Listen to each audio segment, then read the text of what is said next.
자, 봅시다. 우리가 이제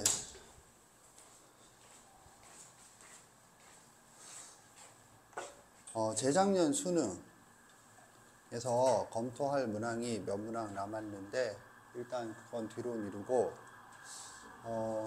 다음 주 수요일 날 9월 평가원 모의고사를 앞두고 있어서 그래서 거기에 대한 생각을 좀 해보도록 하겠다가 되겠어요. 거기에 대한 생각을 어떻게 하니? 그러면 내가 뭐 소위 말하는 점쟁이 쪽집게도 아니고 알 턱이 없잖아. 그런데 이제 그 과거에 출제된 거. 근데 우리가 지금 테스트를 보고 조금 더 범위를 넓혀서 한 3개는 봐야 되는데 그거는 쭉 안 본 것들은 앞으로 차차 조금씩 보게 될 것이고 지금 우리가 본 거가 전범위 9월 평가원 모의고사는 범위가 전범위잖아. 6월을 안 하고 그래서 6월과 9월은 좀 달라서 6월은 일단 좀 뺐어요. 그래서 9월이랑 수능에 대해서 우리가 본 게 작년 9월, 재작년 9월, 재작년 수능 3개를 봤죠. 작년 수능은 뒤로 미루겠어요. 약간 예외적인 사항도 있고 해서 뒤로 미루고 그래서 이 3개 최근 3개 전범위 시험지를 가지고 선생님 평상시에 얘기했던 것도 나열은 몇 개항? 3개항이라고 했죠. 그래서 3개를 가지고 올해 9월 나아가서 수능은 어떻게 출제될 것인가에 대해서 뭐 추측이라기보다는 과거에 이랬으니까 이럴 확률이 있지 않겠는가로 좀 살펴보도록 하겠어요. 지금 나눠준 건 분석표인데 3개 시험지 각각에 대해서 단원별과 문항별이에요.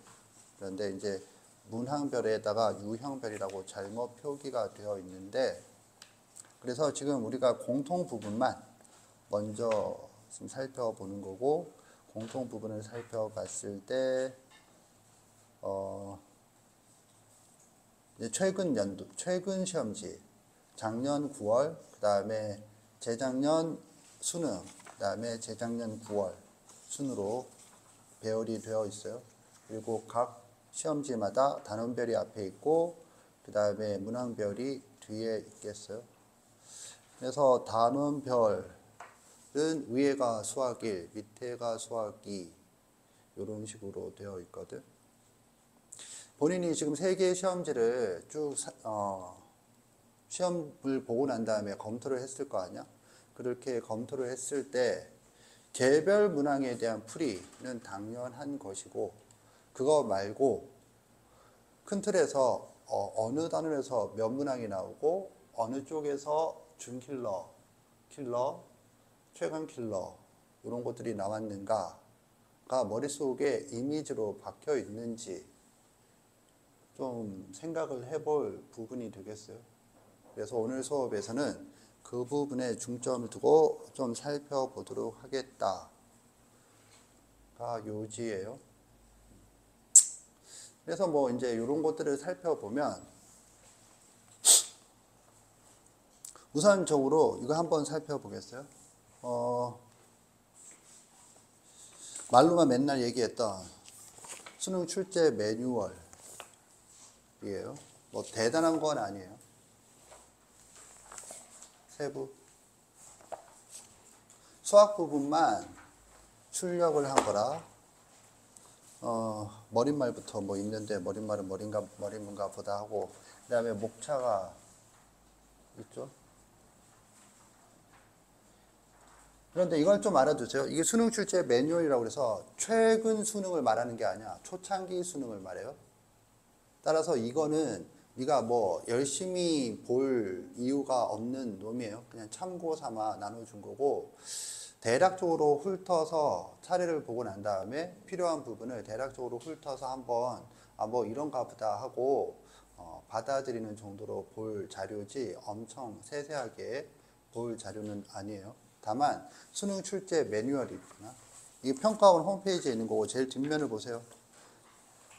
뒷면에 이름이 나와 있지. 대학 수학 능력 시험 출제 매뉴얼 발행일이 무려 2004년도. 그런데 이제 이때 내고 안 나왔어. 이제 더 이상 안 나와. 조금씩 한 두세 번 냈었거든. 제일 처음에 나오고 난 다음에 내다가 어느 순간인가 더 이상 필요가 없다라고 생각하는지 스톱을 시켰더라고. 그래서 이때가 거의 제일 마지막에 낸 거였고, 그래서 이제 여기에 뭐 살펴보면 뭐 나름 너한테 도움이 될 수 있는 부분도 있고 그렇지 않는 부분도 있어요. 평상시에 수능 시험을 에 대해서 모의고사에 대해서 약간 궁금증이 있다라면 얘가 이제 말하는 게 학생 그리고 출제자 그리고 지도자들을 대상으로 도움을 주고자 제작했다라고 머릿말에 나와 있어요. 학생도 포함이거든. 그래서 한번 참고는 해보도록 하세요. 워낙 오래된 거라 최근 경향이랑은 살짝 다른 부분도 있지만 역시나 지켜지고 있는 부분이 있거든.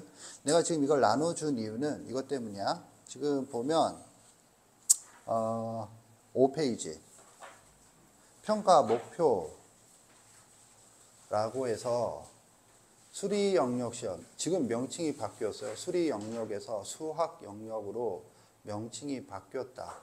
바뀐 건 뭐 여러 가지 이유가 있을 수 있겠지만 선생님이 다 알 리는 없고, 선생님이 강력하게 추측하는 건 수리 영역은 수학 시험이 아니었다. 그래서 뭐 수학 시험 플러스 사고력. 근데 이때 사고력이 보편적인 논리적 사고를 묻는 그런 부분이 있었다라면 수학 영역으로 바뀌면서 그런 교과 내용과 직접적인 연관성이 없는 그런 평가 요소는 최대한 배제시켰다라는 쪽으로 바뀐 것 같아요. 들어도 무슨 말인지 잘 모르겠죠. 그런가 보다 하면 돼. 그런데 어쩌고 저쩌고 해서 했는데 두 번째 문장이 수리 영역 평가 목표의 내용 영역과 행동 영역은 각각 다음과 같다라고 되어 있잖아. 그래서 가가 내용 영역이야. 내용 영역은 평가 목표의 내용 영역은 시험 출제 범위에 속하는 교과목의 내용으로 한다라고 되어 있고, 그 당시에 교과목과 단원명이 쭉 적혀 있어요. 하고 싶은 말은 뭐 여기에서 이제 네가 친숙한 것도 있고 그렇지 않은 것도 있어요. 예를 들면 뭐 공간 벡터, 그리고 여기 행렬이 있었나? 뭐 그런 것들이 있는데 그런 것들은 지금 상관이 없지. 그러니까 이제 그런 것들을 보라고 준 게 아니라 뭐라고 되어 있느냐 하면 내용 영역이 교과목의 내용으로 한다라고 명시가 되어 있잖아. 이 말은 무슨 말이냐? 뒤를 보세요. 뒤를 보면 7페이지에 평가 목표 이원 분류표라고 되어 있지. 하고 싶은 말은 1번부터 30번까지가 다 여기에 체크가 되어야 한다가 원칙이에요. 그러니까는 과목의 수학 1, 수학 2 해서 뭐 나와 있잖아. 지금과 약간 비슷하고 다른 부분도 있는데 그 당시에 수학 1에 확률과 통계도 들어가 있네. 뭐 어찌됐든 간에 수학 1, 수학 2라고 되어 있고 단원명이 적혀 있잖아. 그러니까는 네가 보는 시험 문제는 무조건 이 어떤 단원에 속하는지 명료해야 한다라는 뜻이 되겠어요. 이 얘기를 하는 이유는 내가 어떤 문제를 풀다가 그런 얘기를 하잖아. 이거 무슨 단원, 무슨 개념에 대한 문제야? 라고 묻잖아. 그걸 묻는 근거가 이거거든. 반드시 해당 과목, 단원, 그리고 나아가서 이 무엇인지가 명료해야 한다가 출제 매뉴얼에 적혀 있는 부분이기 때문에 너희들도 이제 검토를 하면서 그런 이 문제는 이렇게 푼다가 끝이 아니라 그래서 무슨 개념에 대한 문제인가를 본인이 확신할 수 있도록 가능하면, 모든 문항을 다 그렇게 확신하기는 힘들 수 있어요. 그런데 가능하면 그렇게까지 가는 게 검토의 마지막이 된다라는 얘기를 하고 싶어요. 이원 분류표라고 되어 있는데 하나가 내가 방금까지 얘기한 내용 영역이고 다른 하나가 행동 영역이야. 행동 영역은 4개로 나와 있어요. 계산, 이해, 추론, 문제 해결. 그래서 그게 뭔지는 그 왼쪽 페이지 행동 영역이라고 나와 있죠. 그래서 이건 현재도 유지되는 거거든. 그래서 수학적 사고력은 이 사고력이라는 표현을 썼죠. 그래서 4개로 나누는데 계산 능력, 이해 능력, 추론 능력, 문제 해결 능력으로 구분된다 라고 나와 있어요. 여기에는 예전에는 이걸 크게 의미를 부여하고 아이들한테 이 문제는 무슨 문제, 이 문제는 무슨 문제 이렇게 나도 지도한 적이 있었고, 이게 이제 초창기 때는 유행처럼 했었는데 요 근래는 이걸 굳이 이런 게 이 문제가 추론 능력이냐 이해 능력이냐 구분하는 게 애들이 문제를 푸는데 그닥 도움은 되는 것 같지는 않아요. 그래서 그닥 언급은 안 했는데 시험을 보기 전에 한 번은 확인을 해 볼 필요는 있지. 왜냐 하면 너희들이 보는지 모르겠는데 교육청 모의고사를 보면 뒷면에 이런 게 있죠. 2장 뒷면에 이게 7월달 모의고사 교육청 모의고사 성적표 뒷면에 실려 있는 내용인데, 여기 수학 영역을 보면 과목별로 쭉 나와 있는데 모두 뭐라고 되어 있냐면 계산, 이해, 추론, 문제 해결이라고 되어 있죠. 이게 수능 출제 매뉴얼에 적혀 있기 때문에 이렇게 되는 거고, 여기에서 1번부터 30번까지 다 어떤 문제가 무슨 능력에 해당되는가를 명료하게 밝힐 수 있어야 한다가 원칙이에요. 오케이? 그래서 이건 참고로 나눠줬다.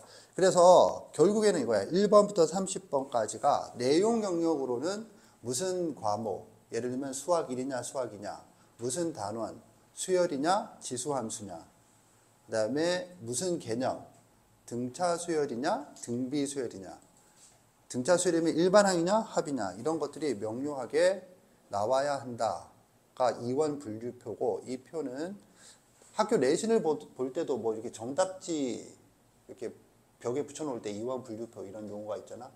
그게 다 뿌리가 이거거든. 그래서 좀 알아두면 좋겠어요.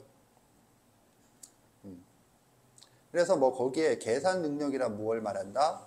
출제 매뉴얼 말하는 거야. 그 다음에 이해 능력은 뭘 말한다? 추론 능력은 뭘 말한다?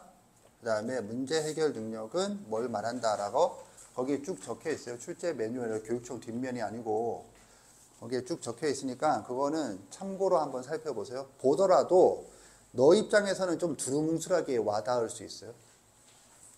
말이 나온 김에 거기에 대해서 간단하게 얘기를 하면, 오늘 목표는 이건 아니에요. 이제 행동 영역이라고 하는데 4개다. 그래서 계산 능력, 이해 능력,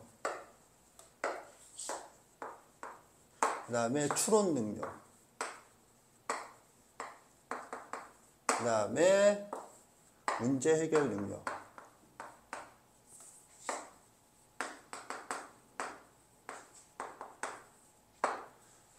이렇게 되어 있잖아.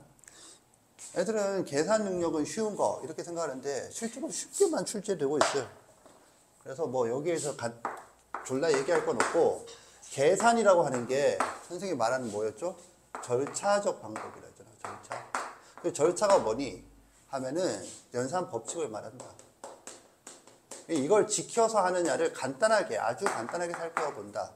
그러니까 이제 주로 극한이라고 하면 극한의 기본 성질, 지수라면 지수 법칙, 수열이라고 하면은 뭐 급수의 성질, 이런 것들을 지키느냐를 살펴보는 그런 문제로 출제되는데, 어렵게 출제되면 존나 어려운 거야. 여기에도 다 계산 능력이 포함되어 있는데 얘는 단독으로 그 부분만 빼서 상징적으로 묻고 있다라고 생각이 들어요.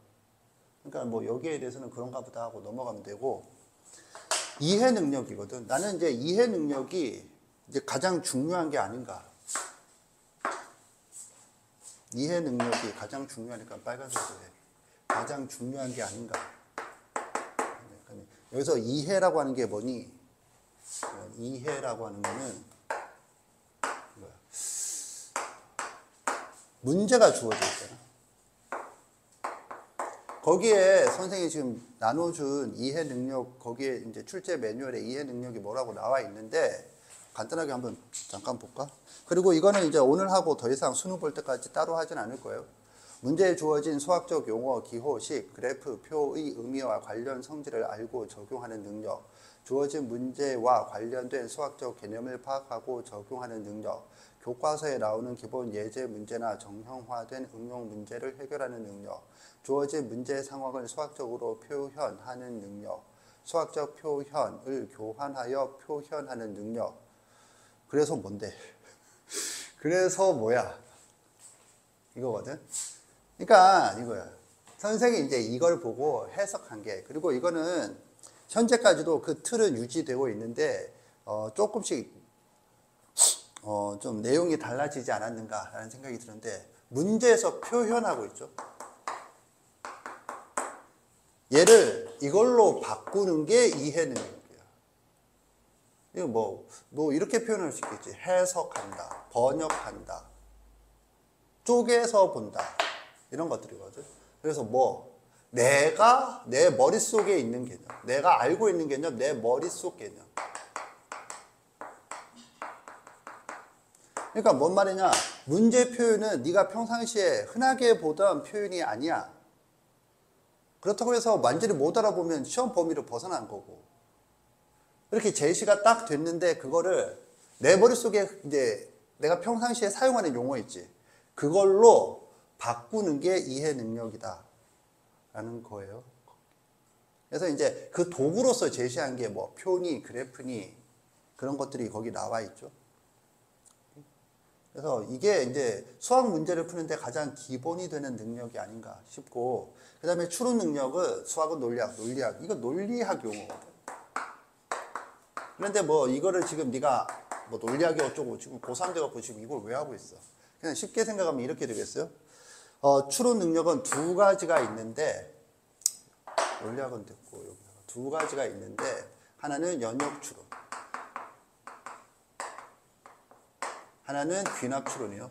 귀납 추론을 고딩 수준에 맞춰서 표현한 게 발견적 추론이라고 거기 아마 적혀 있을 거예요. 발견적 추론. 뭘 발견한다는 거니? 규칙성을 발견한다. 이렇게 그거거든.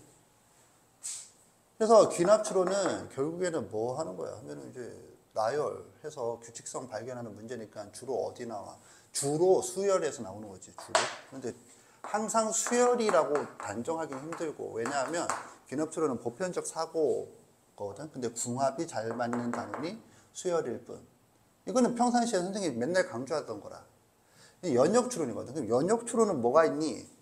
하면 연역 추론은 보편적인 원리를 구체적인 상황에 적용한다 이거잖아. 그래서 그게 수학 문제에서 어떻게 나오는데 하면 보편적인 원리를 문제에서 제시해.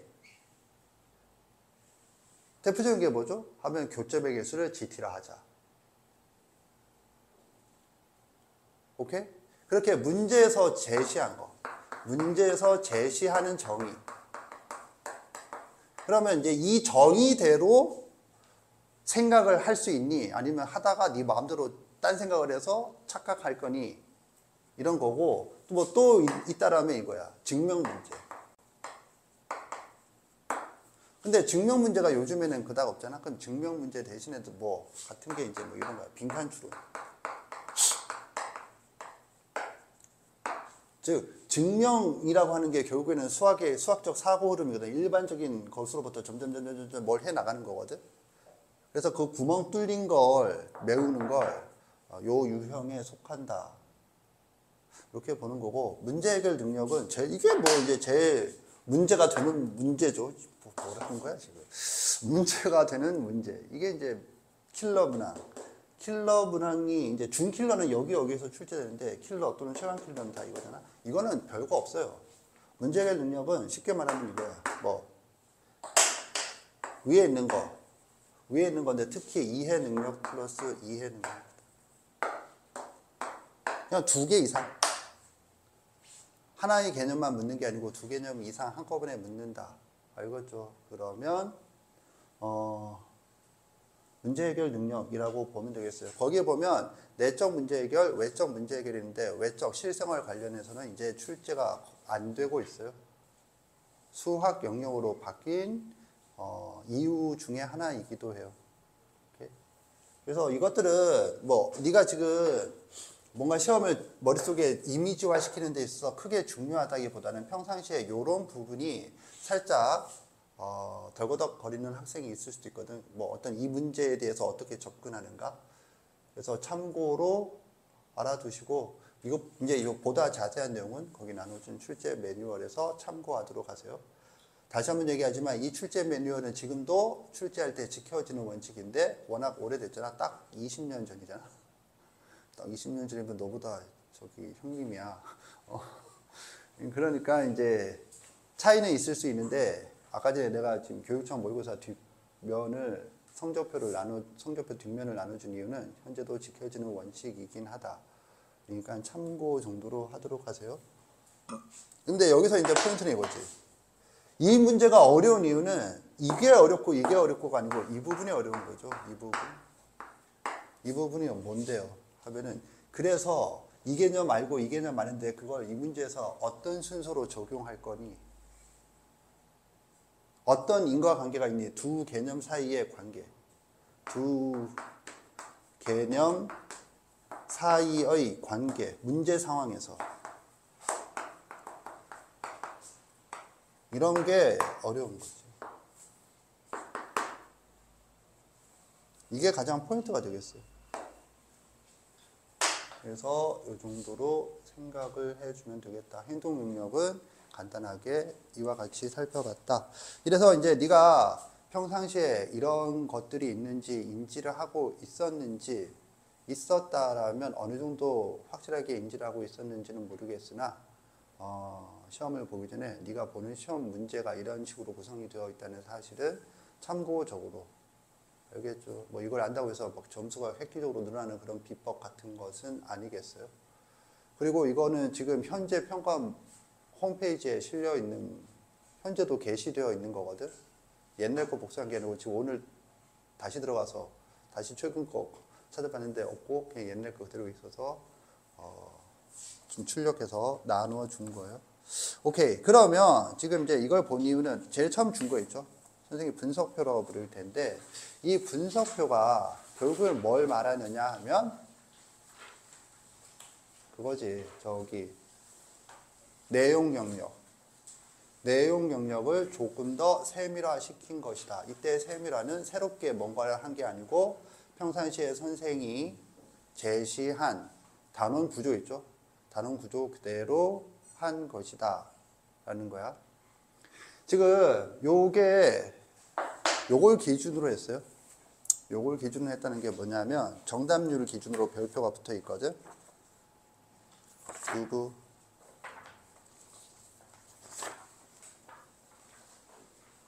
세부